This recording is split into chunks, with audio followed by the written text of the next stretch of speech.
Jangan pernah sendirian mendengarkan kisah ini. Salim bercerita, mati kemarin.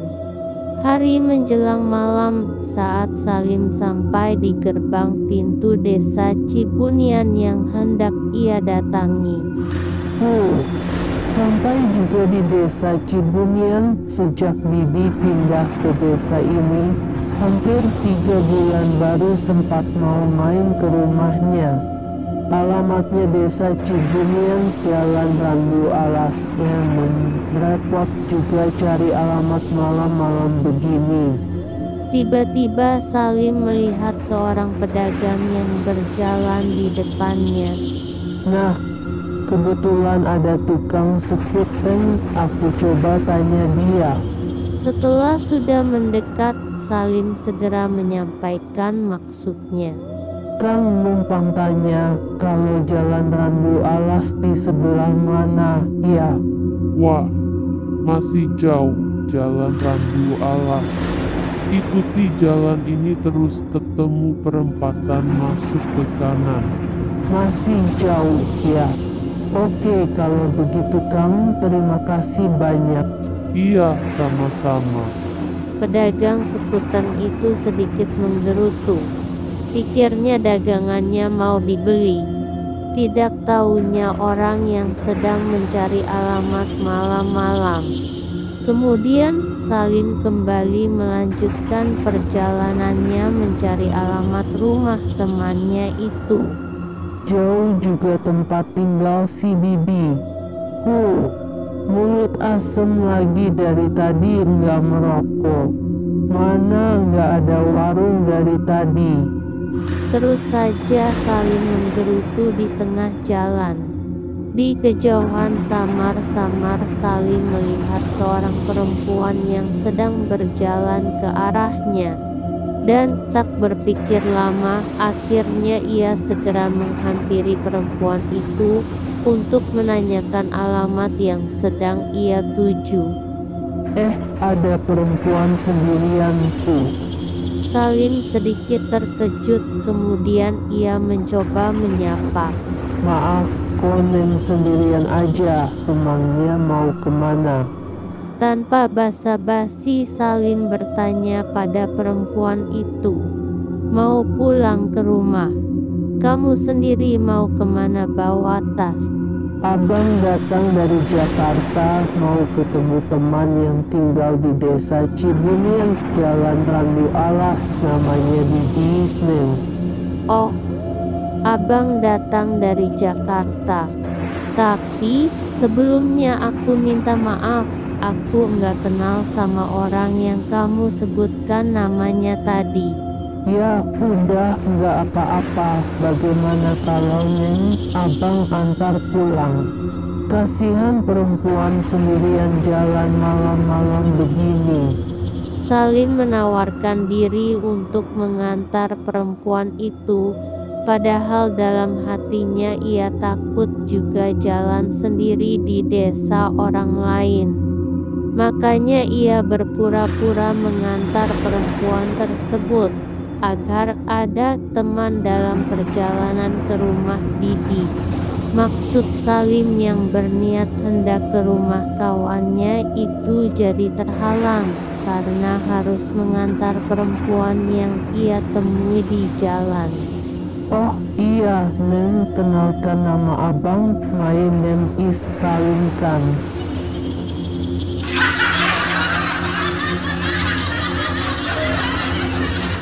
Nama aku Iren Bang. Namanya bagus kayak artis aja ya. Ah, abangnya bisa aja.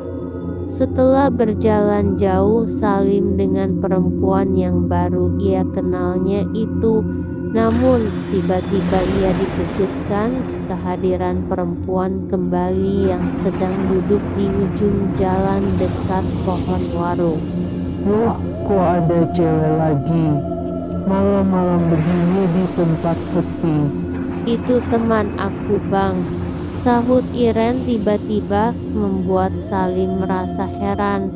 Kenapa perempuan di sampingnya itu dapat mendengar suara hatinya? Begitu Salim dan Iren sudah hampir mendekati perempuan di depannya, perempuan itu pun memberikan senyuman yang begitu ramah kepada Salim dan Iren. "Hei, lagi ngapain? Melamun di sini sendirian?" tanya Iren pada temannya itu. "Aku lagi suntuk aja, Ren." "Betul kan Bang, itu teman aku. Ayo, aku kenalin." Kenalin, nama Abang Peter. Salah, Salim Neng.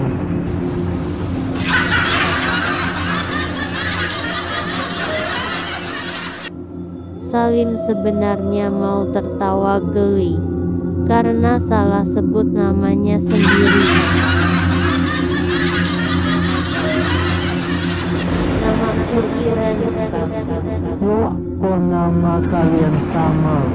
Nama kita berdua memang sama, Bang.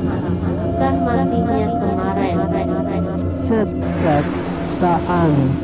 Wujud perempuan itu seketika berubah begitu menyeramkan. Rambutnya panjang menyentuh tanah, kelopak matanya bolong dan tidak memiliki hidung sama sekali. Giginya bertaring menyilang menutupi mulutnya, wajahnya banyak lubang kecil-kecil. Salim begitu terkejut melihat sosok di hadapannya, tubuhnya mendadak tidak dapat ia gerakan. Begitu ia menoleh perempuan di sebelahnya yang bernama Iren juga. Salim mengerahkan tenaga sekuat-kuatnya dan lari terbirit-birit, karena perempuan yang ia temui dari awal ternyata setan juga. Salim terus berlari menerobos sunyinya malam tanpa menoleh sedikit pun. Brengsek.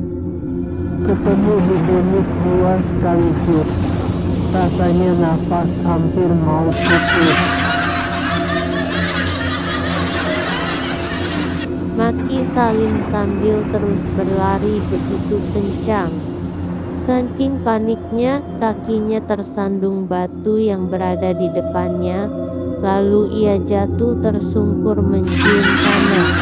Ketika jatuh dalam keadaan tengkurap, Salim mencoba bangun perlahan-lahan, walau kepalanya masih terasa pusing, dan tidak lama ia mendengar suara ranting kayu yang terinjak.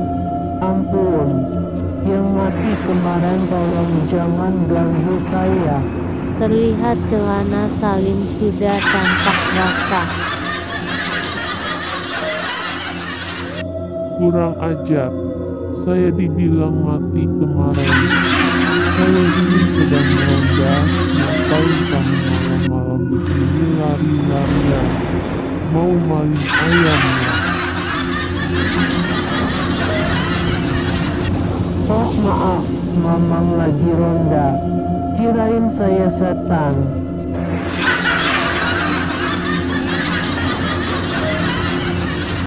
Kenapa kamu lari-larian tengah malam?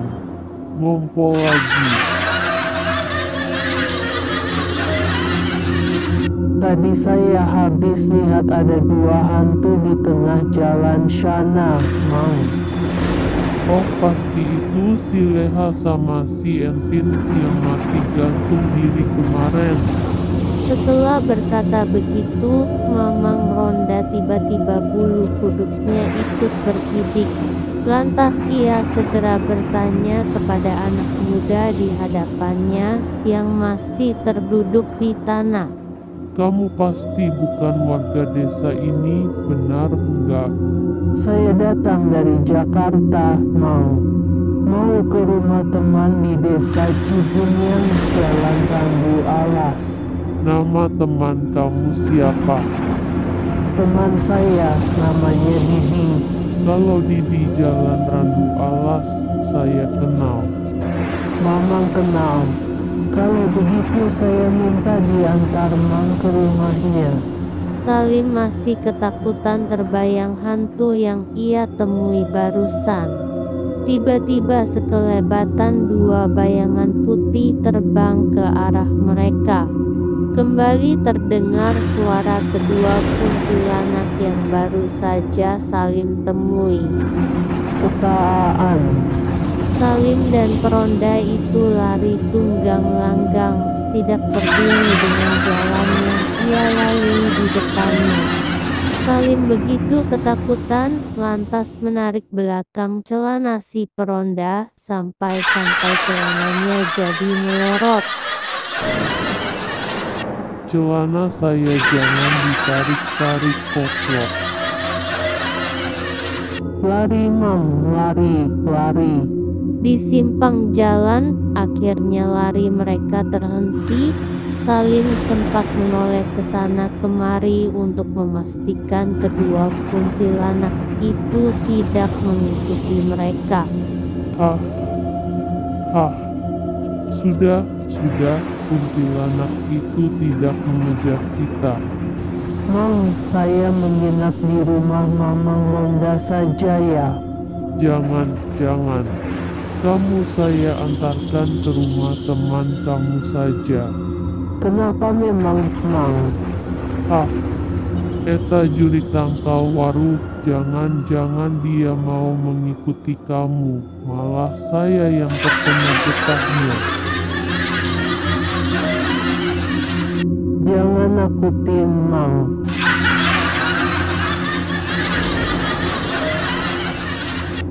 Kamu juga edan. Kenapa tadi larinya celana saya dibelerotin?